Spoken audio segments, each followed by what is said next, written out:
Hello, everyone. Welcome back to Navigate Now with Ife. I know it's been quite some days. Um, I heard from some people asking me Ife when is the next episode coming out. A lot of for all of this encouragement.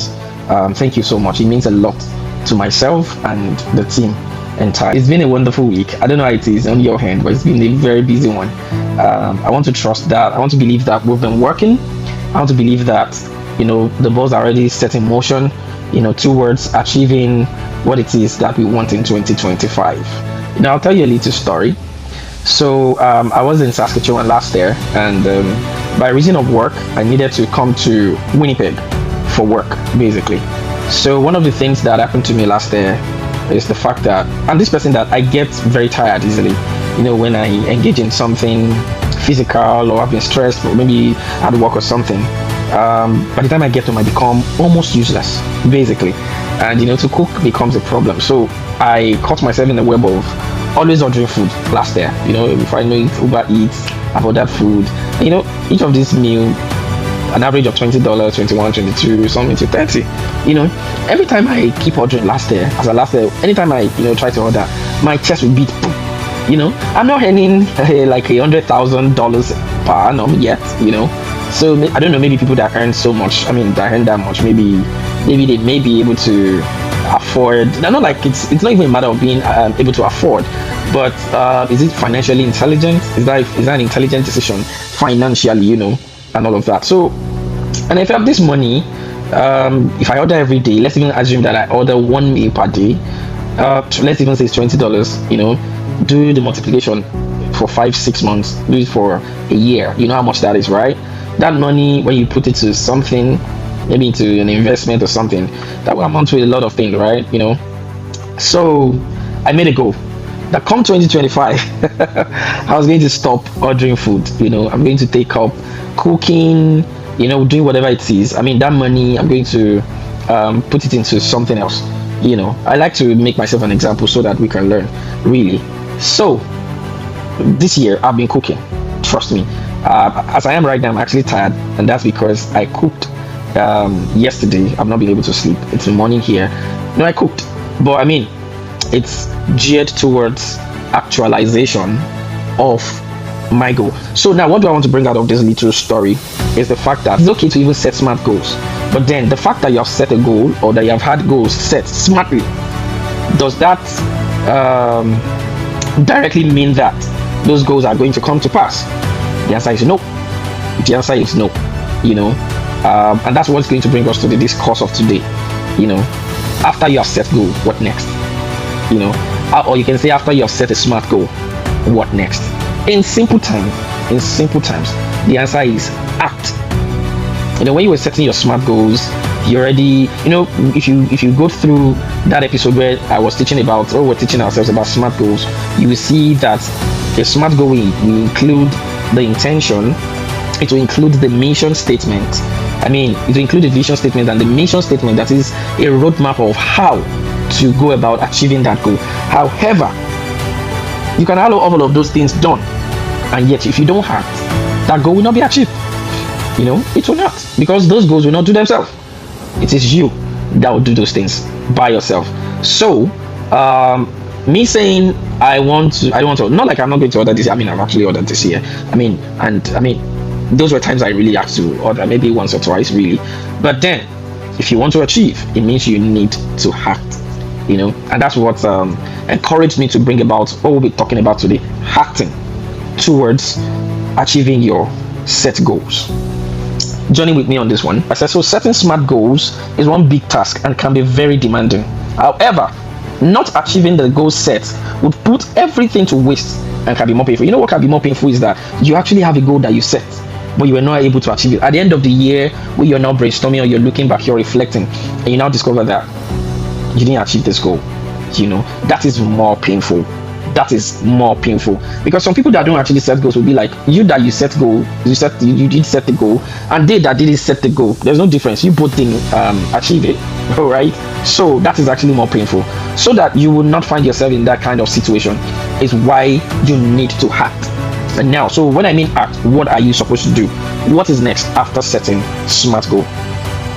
So let's discuss a practical roadmap, for translating goals into actionable and achievable outcomes. Number one is that I break your goals into smaller tasks.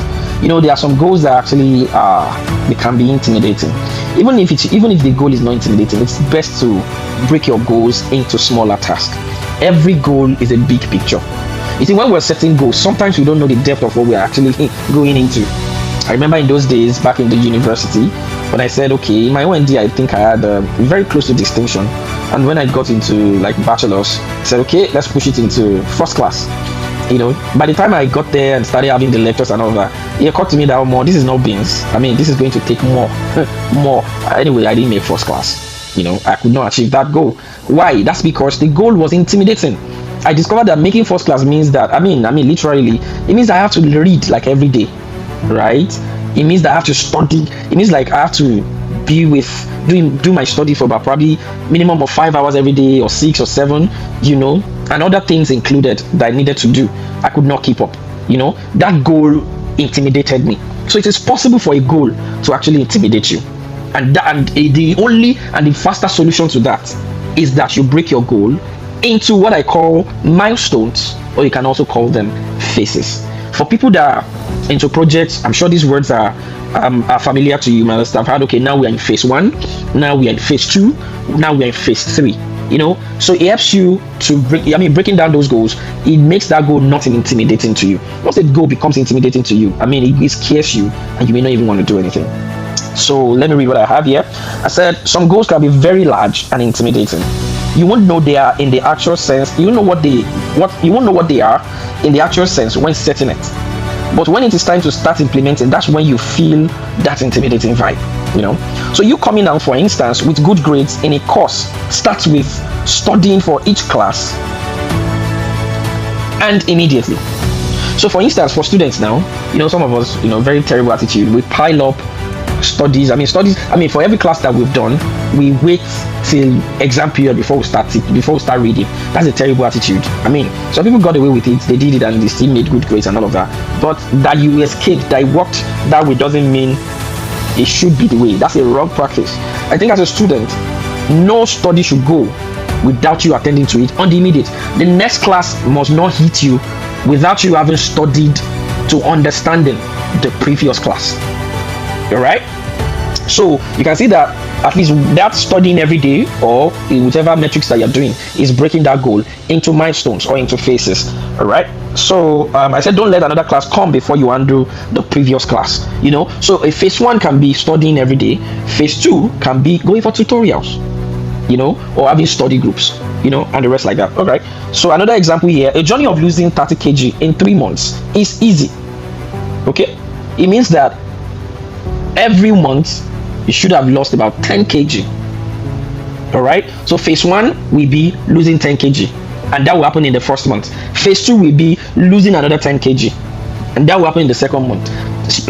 Phase 3 will be losing another 10 kg, and that will happen in the third month. It's better off than saying you're not putting it into phases and you just say, okay, I just want to lose 30 kg. You understand? By the time you hit the gym and all of that, it will be intimidating to you. It becomes almost impossible, and all of that. So I said each smaller task can be called milestones or phases. And each of these milestones or each of these phases lead to the other. Each leading into another in most cases. There are cases where phase 1 doesn't lead to phase 2. There are cases where phase 2 doesn't lead to phase 3. There are rare cases like that. There are cases where phase 1 leads to phase 3. And phase 2 leads to and something else. There are cases where phase 1 and phase 2 has to be going on concurrently. But in most cases, the current phase will lead to the next phase, and sequentially like that till you get to the last phase, basically. So that's one. Let me give you another tip for here. Learn to prioritize conflicting tasks. There are times that in each of the phases, or in a particular phase, you'll be having conflicting tasks. Each phase is a series of tasks. So there are times that you will be having conflicting tasks. You'll be confused as to, should I do this one or should I do that one? Okay? Should I do this one? Should I do that one? In the case of probably losing 30 pounds, losing your weight and all of that. There might be conflicting task of, do I do diet, or do I hit the gym, or do I do surgery? I mean, maybe I don't know too much about gyms, but there are times where you have conflicting tasks and you don't know which one to go for. In that case, what you use to set yourself free is what I call using a priority table.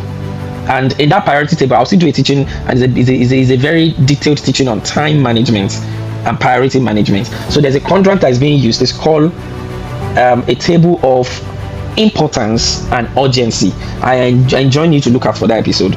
It should come in February. We'll be teaching immense and deeply on time management and priority management.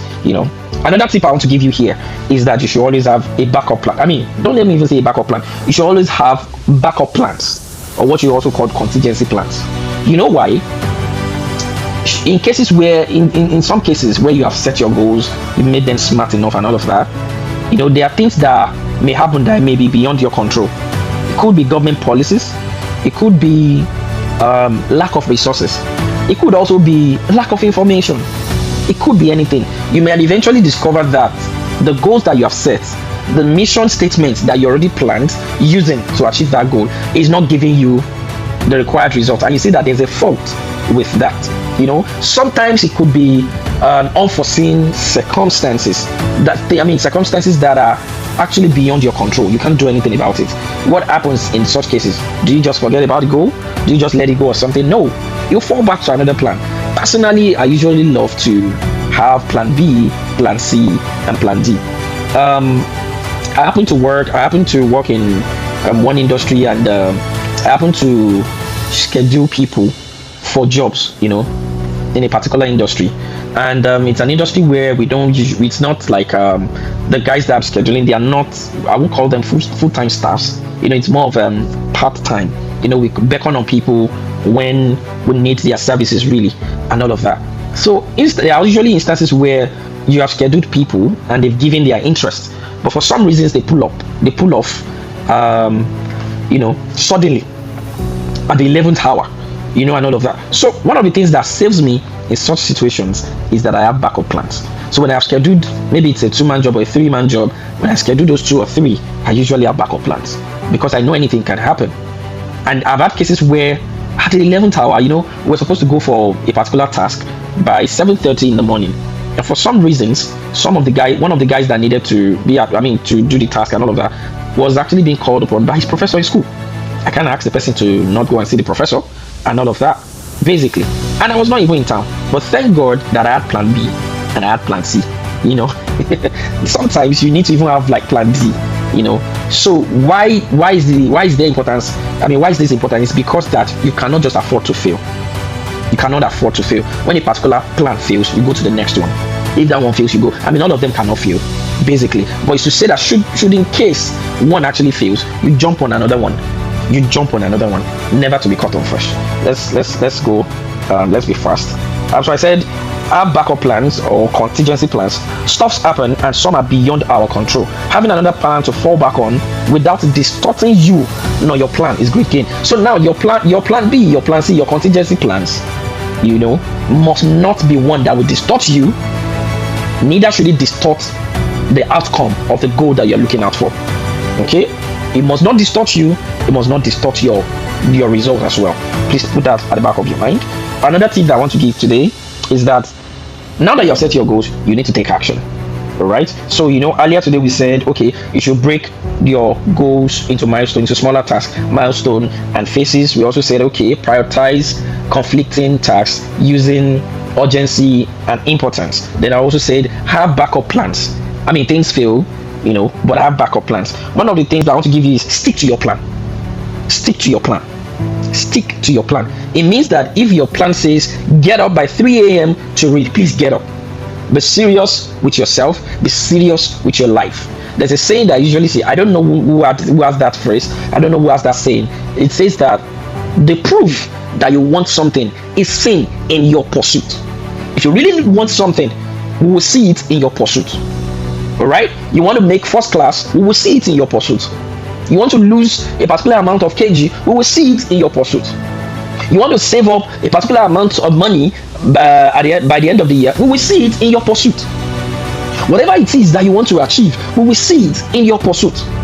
So stick to your plan. If your plan says wake up by 3 a.m., please wake up by 3 a.m. If your plan says don't order food, like in my own case, then I shouldn't order food. That's part of sticking to the plan. If the plan says don't take soda, then don't take soda. That's sticking to your plan. You must be diligent. You must not deceive yourself. Why set goals when you know that you can't be serious with it? All right. So one thing that is very germane and important in you achieving is that you must stick to your plan. There will be distractions here and there. There will be delayed gratification. Don't give in to it. Don't give in to it. You must stick to your plan. Basically, I mean, yesterday I was very tired and all of that. I was famished. I could have also ordered food. I was really tired. I had the perfect excuse, but I did not.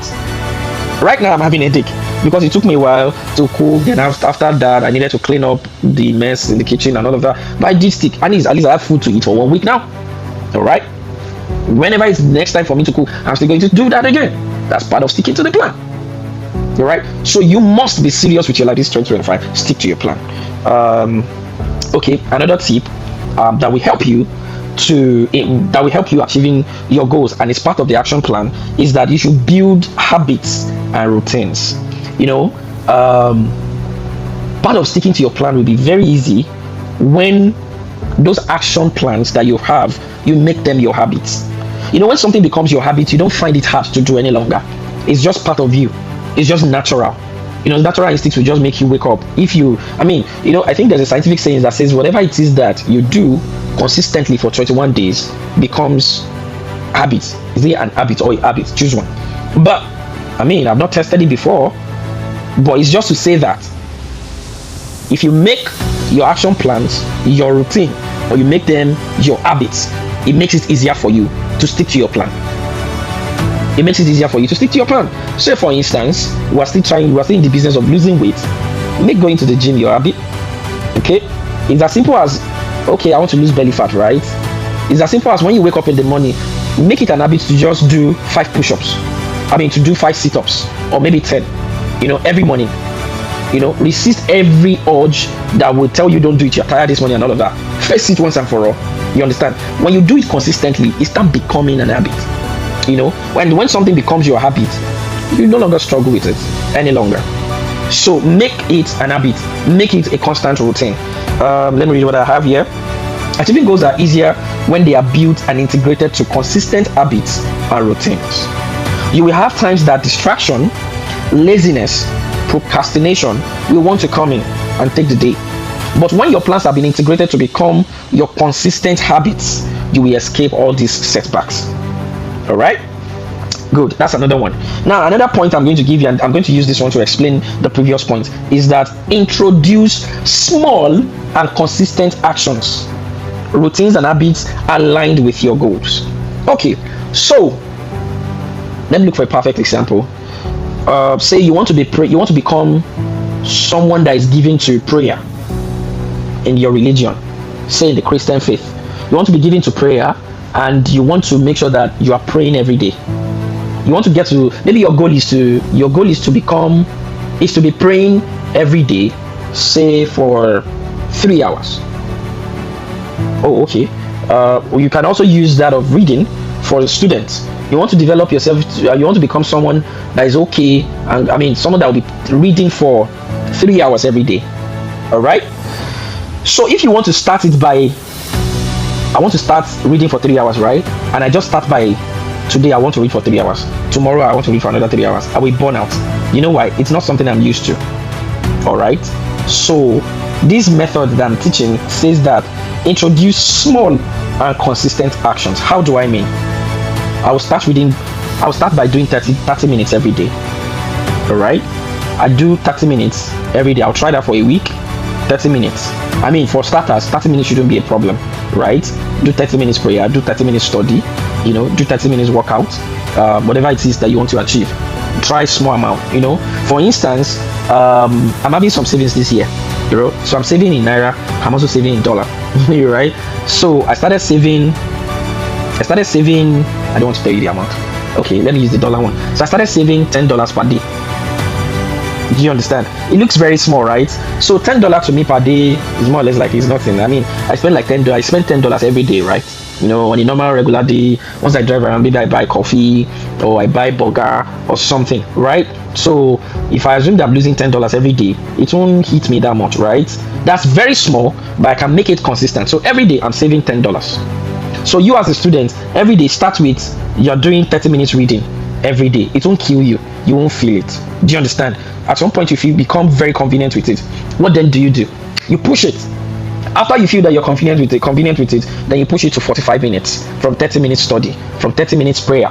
You understand? From me saving $10 per day, when I'm convenient with it and I'm okay, and I think that okay, I'm good to go, I feel okay, so I'll just up it a bit and make it $15 or I make it $20. So you can up your study time, up it to 45 minutes per day, and be consistent with 45 minutes also. Keep going.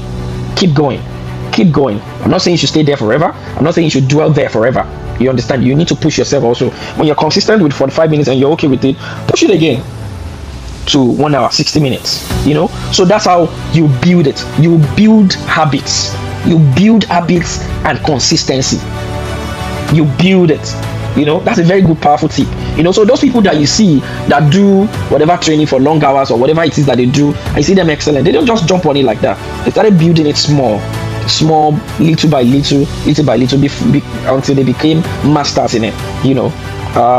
So I said here, let me see the example that I give here. I said becoming a long stretch reader of 9 hours a day can start with a journey of consistently reading for 30 minutes every day.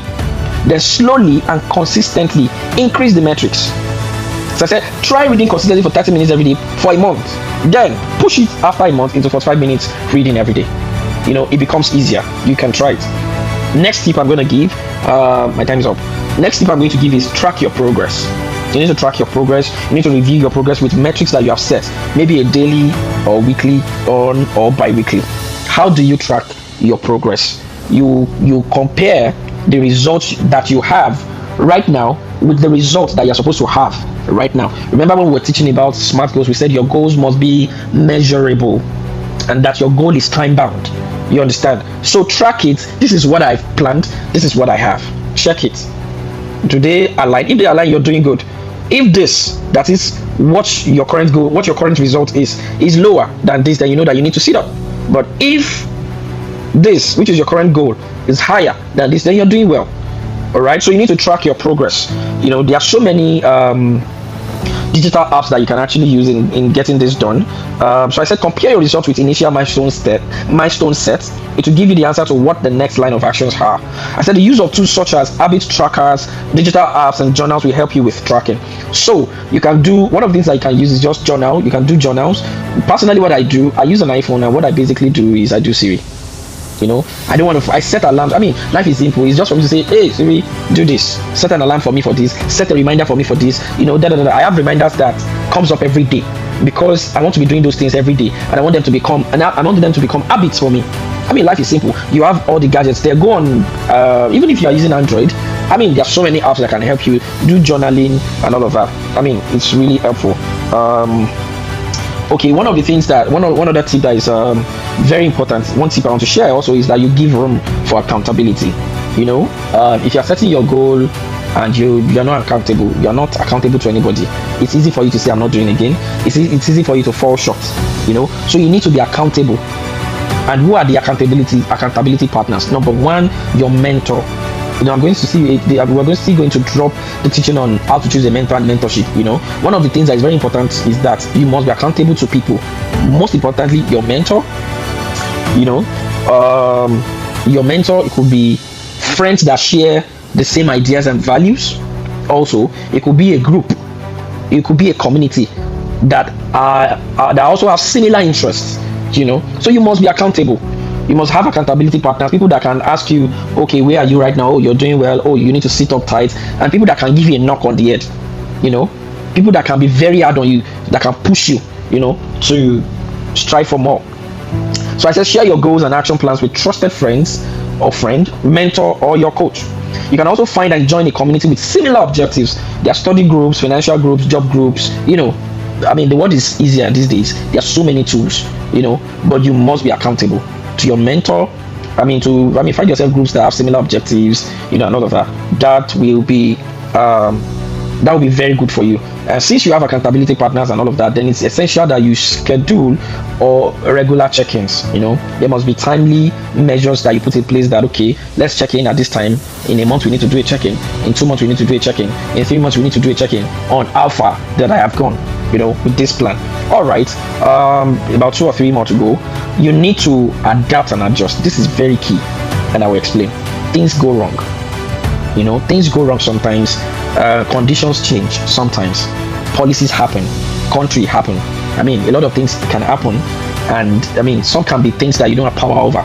You should not be rigid. You should be able to adjust and adapt. There are times where projects that have been set in a particular way, you will need to adjust the metrics. You will need to adapt sometimes, to new conditions, basically. So you must not be rigid.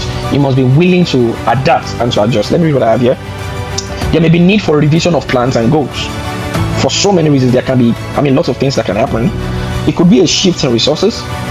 It could be goal evolvement. There are times that your goal will evolve. Your goal might evolve bigger than what it is. It could be unforeseen circumstances. It could also be policies. You should be flexible enough to adapt and to adjust. That is very key. Some people get stuck here. Do you understand? And one easy way to help you out here is that you should be flexible. Thank God that you have a mentor. Of course, the mentor is expected to have experience, enough knowledge in this line, in this particular aspect of life that you're working on. You understand? And he should be able to help you out in such cases. So be ready to be open to tweaking strategies or timeliness if necessary. So it doesn't mean that you are erasing the goal completely or all of that, but you can tweak it, if need be. You need to probably adapt or adjust if need be. So lastly is celebrate each phase. For every phase that you accomplish, for every phase that you're done with, celebrate it big. It has a way of encouraging you for the next one.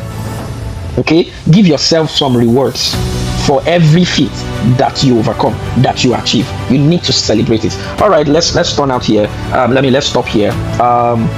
Please look out for this episode that is coming. It's called mentorship. It's a teaching on mentorship. What is mentorship? Why do you need mentorship? Who should you look out for as a mentor? Can you have more than one mentor? How do you manage mentorship? How do you manage that relationship and all of that? Look out for it. It's very deep, and it's going to be very, very educative. Thank you so much for staying with me on this journey. Thank you so much. Please let me know in the comment section. Let me know your views. Whatever it is I'm sharing, this scope, the thing is that it's not limited to what I share. There might be a billion and one other ways to getting these things done too. You can share your ideas in the comment section. You can reach out to me, and as well, the idea is that this year we should do better. This year we should achieve our goals. We should become better persons. So until I see you on the next episode, I tell you, keep grinding.